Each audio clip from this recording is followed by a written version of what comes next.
بسم اللہ الرحمن الرحیم۔ سب سے پہلے مینڈیٹ چوروں کی گدڑ بھبکیوں کو جوتے کی نوک پر رکھ کر باہر نکلنے اور ڈی چوک میں بڑی تعداد میں پہنچنے پر تحریک انصاف کے ہر کارکن اور لاکھوں پاکستانیوں کا میں شکریہ ادا کرتا ہوں۔ آپ نے ہر لحاظ سے ایک تاریخ رقم کی ہے اور 8 فروری کے بعد 4 اکتوبر کو ٹاؤٹوں اور مہروں کو ان کی حیثیت اور اوقات یاد دلائی۔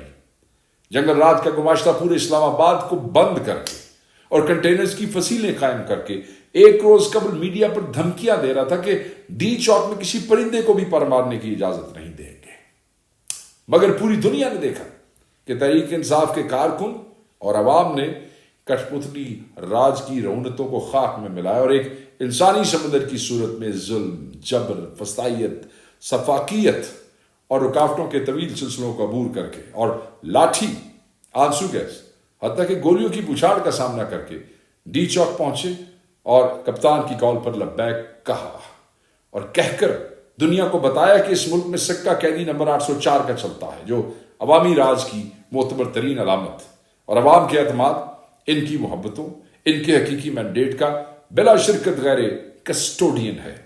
اس پرامن احتجاج کی نہایت جرت، حوصلے اور ہمت سے قیادت پر وزیر اعلیٰ پختونخوا علی امین گنڈاپور تحصیل کے مستحق ہیں۔ انہوں نے بطور صوبائی صدر تحریک انصاف جس محنت اور قاوش سے اس پورے احتجاج کو پہلے منظم پھر قیادت کی پھر اس کو قیادت فراہم کی، وہ قابل اعتراف ہے۔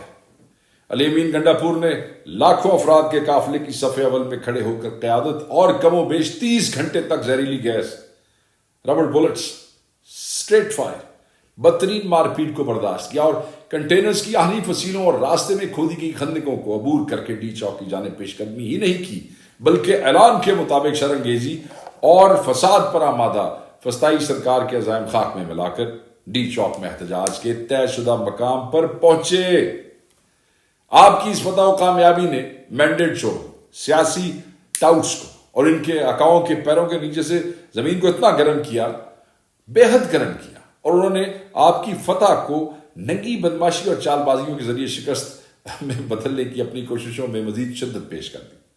عوام کی جس سونامی کو وہ پولیس، رینجرز اور لاتعداد انتظامی ہتھ کنڈوں سے نہ روک پائے، اس کے اثرات کی شدت میں کمی اور اپنی شرمندگی چھپانے کے لیے پروپیگنڈا اور کنفیوژن کے اسی ہتھیار کو استعمال کیا گیا جو مدت سے یہ استعمال کرتے آئے ہیں۔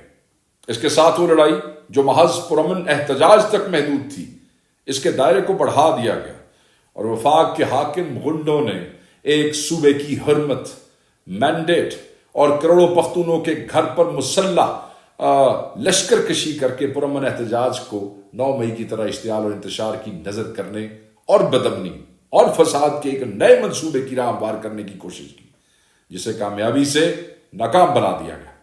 شکست کی ذلت چاٹنے اور اپنے انجام کو نہایت قریب سے دیکھنے والے بزدلوں نے ڈی چوک میں آپ کی فتح کا بدلہ اڈیالہ میں ان کی گرفت میں قید عمران خان سے لینے جیسی گھٹیا حرکت کی۔ تمام قانونی تقاضوں اور بنیادی حقوق پامال کرتے ہوئے ان نیچ حکمرانوں نے عمران خان کو قید تنہائی میں ڈال دیا۔ ان کی ملاقاتوں پر ماورائے قانون پابندی لگا دی گئی، جسے ہم اب عدالت میں چیلنج کر چکے ہیں۔ عمران خان اور علی امین گنڈاپور سمیت تمام قائدین پر بغاوت کے مقدمے قائم کر دیے، جو جھوٹے ہیں، جعلی ہیں، ختم ہو جائیں گے۔ وزارت عظمیٰ پر بیٹھا مسخرہ وفاق پر حملے کی بات کر رہا ہے، جبکہ سرکاری جوکروں کا پورا گروہ طرح طرح کی افواہیں اور من گھڑت بیانوں کی گرد اڑا کر ہماری اور قوم کی آنکھوں میں دھول جھونکنے کی کوشش میں مصروف ہے۔ یہ قوم کو بتائیں، کیا اپنے اقتدار کے لیے انہوں نے دستور اور جمہوریت سے غداری کی قیمت وصول نہیں کی؟ کیا 8 فروری کی مینڈیٹ چوری میں سہولت کاری اور اس کے بینیفیشریز بن کر انہوں نے ووٹ کی عزت کا جنازہ نہیں نکالا تھا؟ کیا فارم 47 والی ذلت قبول کر کے یہ آج غیر جمہوری، غیر سیاسی اور آئین مخالف قوتوں کے ہاتھوں میں کھلونے نہیں بنے ہوئے؟ کیا اپنی نوکریوں اور ملازمتوں کے لیے یہ پختونخوا کے کروڑوں عوام کو انتقام اور نفرت انگیز مہم کا نشانہ نہیں بنا رہے؟ کیا پختونخوا کو سینٹ میں نمائندگی سے آج تک انہوں نے محروم نہیں رکھا؟ کیا تحریک انصاف کے دور میں ختم کی گئی دہشت گردی کو واپس لا کر انہوں نے پھر سے پختونوں کے خون کو بیچنے کی کوشش نہیں کی ہے؟ کیا وفاق اور پنجاب کے وسائل پانی کی طرح بہا کر تم لوگ پختونوں کے خلاف نفرت انگیز مہم چلا کر صوبائی منافرت کے اس افریت کو زندہ کرنے کی کوششیں نہیں کر رہے جسے عمران خان نے دفن کیا تھا؟ کیوں تمہیں پختونخوا کے عوام کا مینڈیٹ قبول نہیں ہے؟ کیوں تم انتظامیہ اور پولیس کی سربراہی پر مقرر اپنے مجرموں کے ذریعے سے غیر مؤثر کرنے کے لیے رات دن مداخلت کرتے ہو؟ ہم تمہیں تمہاری پشتوں سے جانتے ہیں. یہ قوم تمہارے باطن میں چھپی خباستوں سمیت تمہیں پہچانتی ہے. تم غیرت، حمیت اور جمہوری و انسانی اقدار سے ادنا درجے میں بھی واقف ہوتے نا تو بند کمروں کی سازشوں کی بجائے میدان میں مقابلہ کرتے. آئین پر چڑھ دوڑنے کی ہر واردات میں سہولت خالی سے اپنا منہ کالا کرنے کی بجائے دستور کی حرمت کا پاس رکھتے. حقیقت یہی ہے. حقیقت میں بار بار کہہ رہا ہوں یہی ہے کہ عمران خان کل بھی اس قوم کا قائد تھا. عمران خان آج بھی ان کا راہبر ہے. وزیر اعظم بھی وہی ہے. حکم اور سکہ بھی اسی کا چلتا ہے. اور یاد رکھنا، میں بار بار کہتا ہوں، اس کی ایک کال پر لاکھوں پاکستانی نکل کر اسی کے مقرر کردہ مقام پر پہنچے. اس نے اپنے لوگوں کو پرامن رہنے کی ہدایت کی تو تمہاری ہر وحشت کے باوجود بھی لوگ پرامن رہے. وزیر اعلیٰ علی امین کو احتجاج کی قیادت اس نے سونپی تو انہوں نے اپنے حقیقی بھائیوں کو ساتھ لے کر عوامی سمندر کی ڈی چوک تک قیادت کی. وہ شہریوں اور اپنے کارکنوں کے ساتھ پولیس، رینجرز اور فوج کے ان جوانوں کی بھی ڈھال بنا جنہیں ایندھن بنا کر تم نے انتشار کی آگ بھڑکانے کی کوشش کی تھی. تمہاری قید میں وہ اس ملک کا سب سے آزاد شخص ہے. تمہارے بڑوں کے برعکس وہ اپنی ذات کا نہیں، اپنے ملک اور اپنی قوم کو ہر شے پر مقدم رکھتا ہے. آئین اور قانون کی حکمرانی پر اس کا ایمان تمہاری سلامتی اور خوش قسمتی کا وسیلہ ہے. وہ پرامن سیاسی سرگرمی اور اظہار و بیان سے تمہیں اصلاح کی راہ دکھلاتا ہے اور عوام کو غیظ و غضب کی راہ پر ڈالنے کی بجائے انہیں صبر و ضبط اور قانون کے احترام کی تلقین کرتا ہے. وگرنہ تمہاری اوقات ایسی نہیں کہ 24 کروڑ عوام کا تم سامنا کر سکو. شرم کرو اور باز آؤ اپنی فریب کاریوں سے، سازشوں سے، آئین اور جمہوریت پر حملوں سے. بند کرو یہ ترامیم کا ڈرامہ اور اس کی آڑ میں ملک کو اس ایکسٹینشن گینگ کی چراگاہ بنانے کی جو کوششیں تم کر رہے ہو. کسی بے غیرت شخص کے علاوہ کون ہے جو پارلیمنٹ کی کارروائی پر قابو پانے کے لیے ارکان پارلیمنٹ کو اغوا کرتا ہے؟ جب اس سے بے حمیت کون ہے جو اس گھٹیا عمل کے ذریعے اپنی نوکری میں توسیع کا لالچ کرتا ہے؟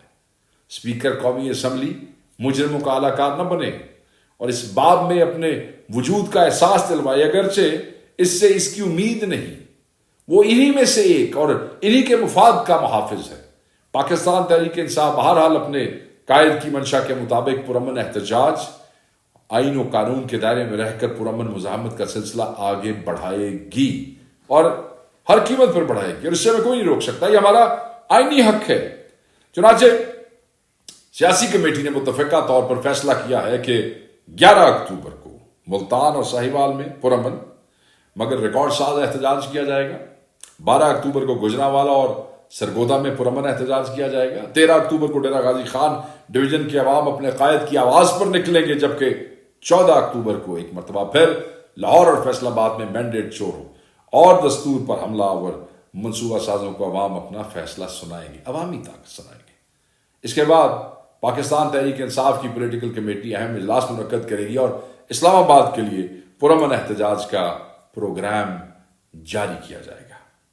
عزیز کارکنان، ریاستی شرانگیزیوں یا جبر و فسطائیت کا رواں سلسلہ نیا ہے، نہ ان کی بدماشیوں سے ہم ناواقف ہیں.